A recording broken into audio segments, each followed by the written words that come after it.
A current carrying circular loop of radius capital R and carrying current long straight wire are placed in the same plane.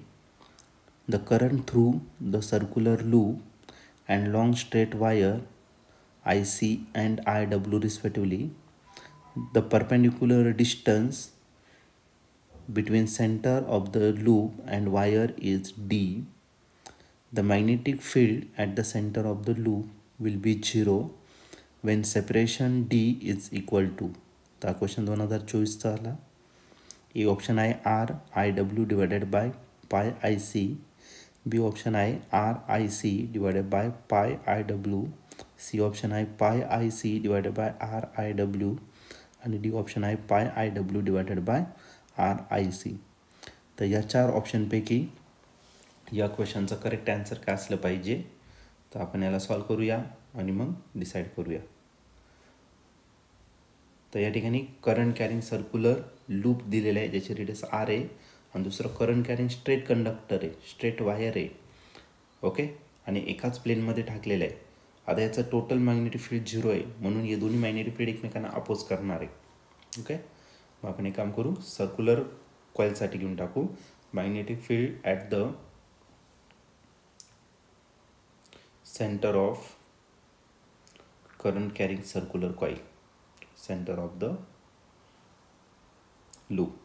कोणता लूप? Current carrying circular. Okay, loop will B.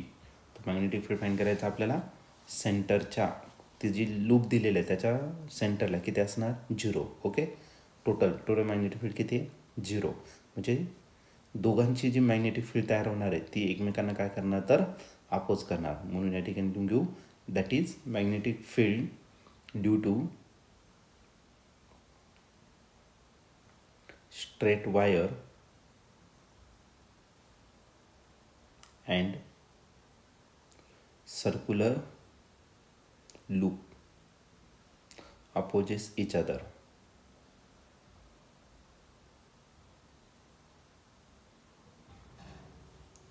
opposes each other.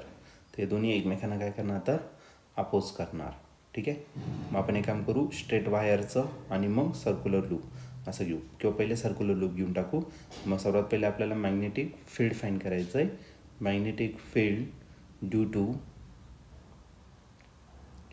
Current carrying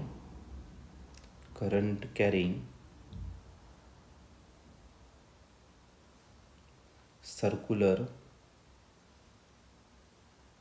loop of radius, त्याचे radius किती दिलेले आहे? Capital R is. तर B जर घेतला किंवा याला काय करू आपण तर सर्क्युलर लूपसाठी सी घेतला आहे म्हणजे त्याला बी सी कन्सिडर करू. आणि आय म्यू 0 आयच्या जागी आपण आय सी घेणार डिवायडेड बाय 2R. आर काय? 2 सर्क्युलर आणि 2R फक्त पायने घ्यावं लागेल आपल्याला. Okay, mu 0 I C divided by 2R. R काय? त्याची रेडियस कॅपिटल आर. ओके, आता घेऊ आपण स्ट्रेट वायरसाठी, लॉंग स्ट्रेट वायर दिलेलं आहे. Okay, magnetic field due to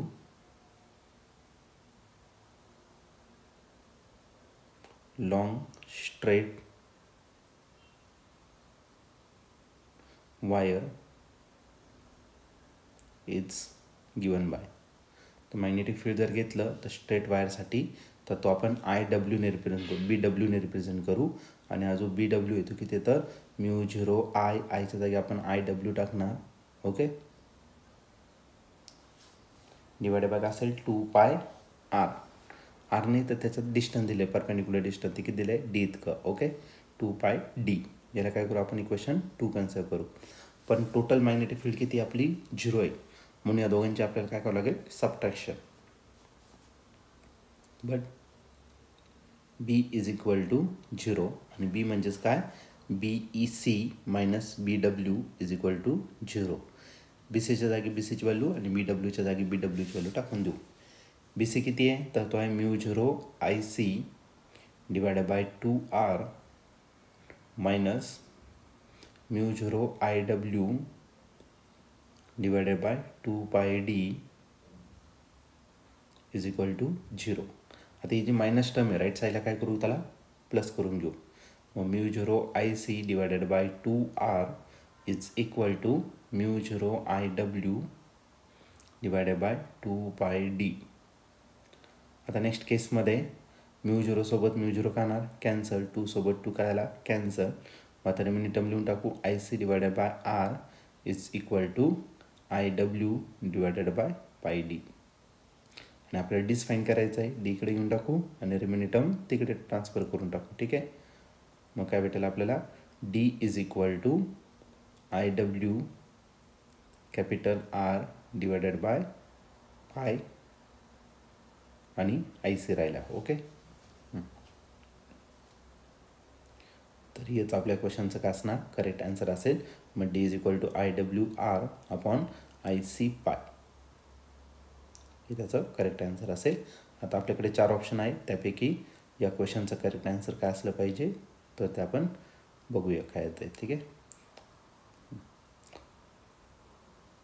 तर या ठिकाणी ऑप्शन जर बघितलं,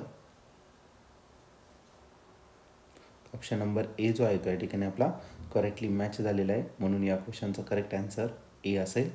ऑप्शन ए म्हणजे काय, R I W divided by pi I C हे त्याचं काय असणार, करेक्ट आन्सर असेल.